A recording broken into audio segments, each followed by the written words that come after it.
The Roundup 5မှာပါဝင်သရုပ်ဆောင်ဖို့အတည်ပြုလိုက်တဲ့ဆိုဟွန်ဝူကိုရီးယားရုပ်ရှင်အရှင်လောကရဲ့ဒဏ္ဍာရီဖြစ်တဲ့ The Roundup ဇာတ်ကားကြီးရဲ့အပိုင်း9မှာမထင်မှတ်ထားတဲ့သရုပ်ဆောင်တစ်တယောက်ထပ်မံအတည်ပြုလိုက်ပါပြီ။သူကတော့တခြားသူမဟုတ်ပါဘူး။သရုပ်ဆောင်ပိုင်းမှာအရေးချင်းအပြည့်ရှိတဲ့မင်းသားဆိုဟွန်ဝူပဲဖြစ်ပါတယ်။လက်တီအရှင်အလန်းစားတွေနဲ့လူဆိုးတွေကိုနှိမ်နှင်းပြလေးရှိတဲ့မင်းသားကြီးမာဒုံဆော့ရဲ့ The Roundup 5မှာဆိုဟွန်ဝူပါဝင်လာမယ်ဆိုတဲ့သတင်းကကမ္ဘာတဝန်းကပရိသတ်တွေကိုတကယ့်ကိုအံ့အားသင့်သွားစေခဲ့တာပါ။ဘာဖြစ်လို့လဲဆိုတော့ဆိုဟွန်ဝူဟာဘယ်လိုကာရိုက်တာမျိုးမဆိုအပီပြင်ဆုံးသရုပ်ဆောင်နိုင်တဲ့ထိပ်တန်းကာရိုက်တာactorတစ်ယောက်ဖြစ်နေလို့ပါပဲ။ Flower of Evil, A Shot for Killer စတဲ့ဇာတ်လမ်းတွဲတွေမှာထူးခြားတဲ့သရုပ်ဆောင်ချက်တွေကြောင့်ပရိသတ်တွေရဲ့ရင်ထဲမှာနေရာယူထားတဲ့ဆိုဟွန်ဝူတစ်ယောက်ဒီ The Roundup 5မှာရောဘလို့အခန်းကဏ္ဍကနေပါဝင်လာမလဲသူကမင်းသားကြီးမာဒုံစောနဲ့အတူလက်တွဲပြီးလူဆိုးဖမ်းမဲ့စုံထောက်တစ်ယောက်ဖြစ်မလားဒါမှမဟုတ် The Roundup series တွေရဲ့ထုံးစံအတိုင်းရင်တမမနဲ့ကြည်ရမယ့်အစိုးတကအစိုးဆုံးဗီလိန်အသစ်ဖြစ်လာမလဲဆိုတာကတော့တကယ့်ကိုရင်ခုန်စရာပါပဲ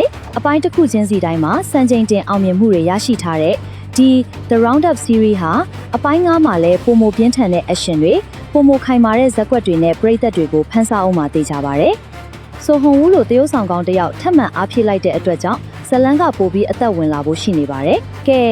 ခန့်မှန်းကြည့်ကြပါဦးမင်းသားဆိုဟွန်ဝူကဒီကားထဲမှာလူကောင်းအဖြစ်ပါမလားဗီလိန်အဖြစ်ပါမလားကွန်မန့်မှာဝင်ရောက်ဆွေးနွေးခဲ့ကြပါဦးနော်နောက်ထပ်စိတ်လှုပ်ရှားစရာကိုရီးယားရုပ်ရှင်သတင်းတွေကိုလက်မလွတ်တမ်းကြည့်ဖို့အတွက်ကျွန်တော်တို့ရဲ့ channel ကိုလည်း like and follow လုပ်ထားဖို့မမေ့နဲ့အောင်နော်ကျေးဇူးတင်ပါတယ်